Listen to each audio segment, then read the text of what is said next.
Alright, I'm going to walk you through how to use the heat exchanger. And so the first thing, I got a lot of things going on here, but we'll walk down here. And the first thing I want to check is make sure that this valve and the cold water valve back here are closed, because they lead, and I'll try to not shake you guys too much here, they lead to just hoses that are out here to help drain the system. And also if you want to check flow rates or something, you can open those valves, but generally you start with them closed so that you don't just start dumping water on the floor. That's how you end up using the mop of shame. All right, so we got a couple pneumatic valves here, and I don't know whether these fail open or closed, but if they do, they slam pretty hard, so you don't want to have your fingers or anything in there. So just some general safety, don't put your fingers in the valves there. We do have compressed air at 160 psi, so you must wear safety glasses around this just in case something pops. We also have, water and electricity and a couple other things, so we just want to be aware of all that.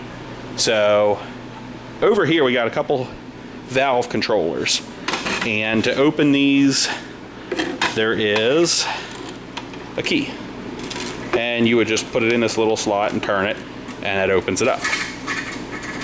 Once they're open, if you look in here, there is a switch that says main power, and that's literally the only thing you want to touch in these.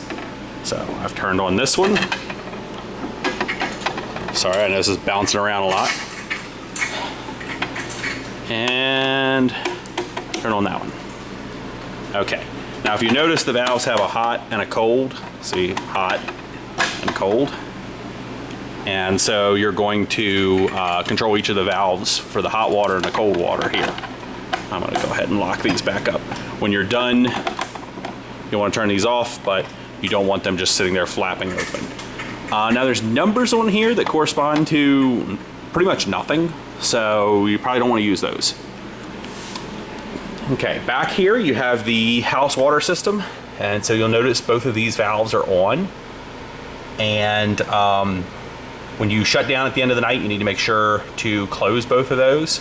That way if there's some leak or something, we don't just drain, we don't just have an open line flooding the room. But I've already turned those on, and notice this cold line is split. This one goes to the heat exchanger and this one goes to the distillation column. Other things to check, make sure these two hoses are in. These are the two drain lines, so if they're not in, you're just draining all the water onto the floor. So double check that. There's like a, I don't know if you can see it, there's a hole back there. This is just a washer hookup that you would have in a house, but there's that. Okay, now we come to the fun part. Here's the compressed air line. And so once you're sure everything else is good, you open up the compressed air line, and right now most of the air is being bled off because neither of our valves are open. And another thing we can do is, if you look up here, this is the pressure drop for the cold water side in inches of water. We also have one over here, pressure drop across an orifice plate for the hot water side. And the hot water is really hot here, so we do try to have it insulated, but you just don't want to touch the hot water side. But what we have is we have a little plate in here, and if we look at it, you can see the diameter of the hole there, 0.242 probably inches, and the one back there, let's see if I can zoom in on it, 0.341 inches. So these are basically critical orifice plates, and with pressure drop and the critical orifice, you should be able to find the flow rate. We also have a bunch of pressure gauges. Those are the two, hot water on the left, cold water on the right. Those are two house water pressures, and so you just want to be aware of those. If you come in and things aren't working out real well, check those first. Maybe we have low water pressure. We got a bunch of compressed air gauges here. So this is what's going to this valve, which is the cold water valve. And then that's the house pressure. It's about 130 or so, I can't read it from here, but you get the idea. And then the back valve there in the mirror, I don't know if you can see the mirror. Yeah, you can see the mirror, is the hot water valve. So that's pretty cool. We've got numbers on some of these gauges too, so that's something you may want to keep note of. Down here, we have our instrumentation system, and it's right now just a bunch of thermocouples. And so, as you might expect with a heat exchanger, we have a hot in, a hot out, a cold in, and a cold out as our 4 thermocouples. And then I'll take you over here. We got our software, and so it's written in LabVIEW. I'll go all the way out. And what you want to run is, there's one of these folders that says Heat Exchanger 2018, and you open it up, Heat Exchanger 2018, and you go to Heat Exchanger. Actually, you can just hit main and it'll bring up the main program. Once main's up, you say hit the run button, which all of you that have had 4 or 5 labs should know what to do. And there's a little message. It says blah blah blah. It says by agreeing, you certify that your team is wearing proper PPE and is fully aware of the safety procedures operating this equipment. So I agree. Now it wants me to come up with a file name, so you can see that. I'm going to call this test.txt.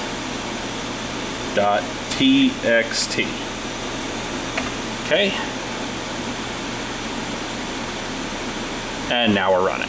And I don't know if you can see, I'll try to zoom in. We've got all 4 traces right around 17.5 degrees. So that's about right. I've got a temperature change one down here that you can just kind of get an idea. Basically, how much is the hot water changing versus how much is the cold water changing. So right now, not a whole lot going on. So I'll zoom back out. None of the other things are in operation right now. That's for future development. But when you're done, you can hit the stop button. We'll come back to the software though. All right, walking back over here, making you guys all dizzy. Now let's turn on some cold water. So I raise this thing up and start to open this valve. You hear the air pressure changing a little bit. And I hear it draining up there. Now what's important about this percentage is not really tied to much. So even though it says 80.4%, that doesn't necessarily mean the valve's 80.4% open.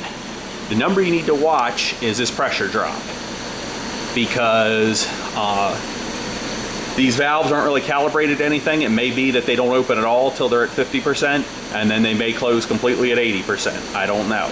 Also, the hot and cold are going to be different. And unfortunately, whether you raise the percentage up or bring it back down, it may go to the same level, but it may not be the same flow rate. So to adjust the flow rate, you want to be watching these gauges up here, these pressure drops. And if you're ever in doubt, you can do a bucket test where you open up these valves and weigh how much water comes out per time. We have a stopwatch, and you can figure that out. Now if we go over here, you can see that we are starting to get some water flow, and so the temperatures are changing a little bit. So that's what we would expect. I can do the same thing to the hot. I can open it up too. Let's open up the hot water a little bit.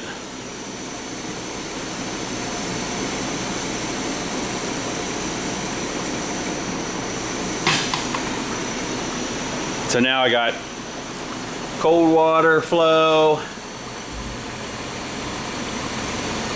and should start to have some hot water flow back there as well. So we'll start to see that here in a minute. At least I hope so. May not have hot water, we'll find out.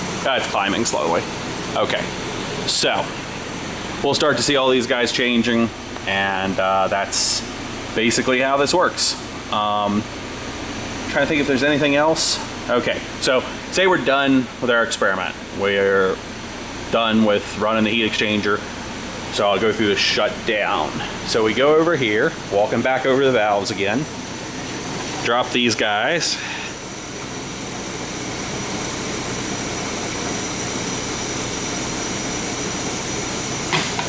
We get to -2% on them, that's about right.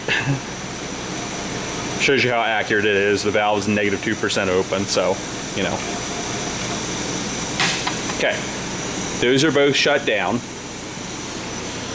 Then I like to go ahead and cut the compressed air, because compressed air actually makes me a little nervous. It is pretty high pressure, so I'll go ahead and turn that off.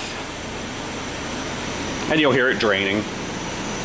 The idea is to lock out all the hazardous energies, including that compressed air. And you can see this gauge dropping as we lose the house air pressure, so that's good. And so it'll continue to go down. Now I'll go ahead and turn off these valves. So I can go over here, use my little key lock.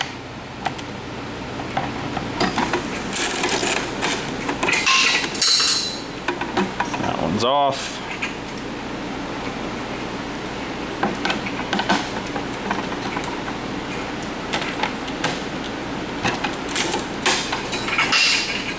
That one's off.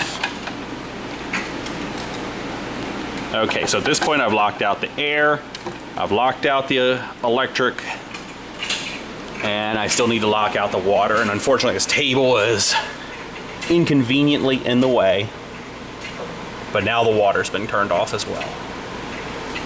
So this is now shut down.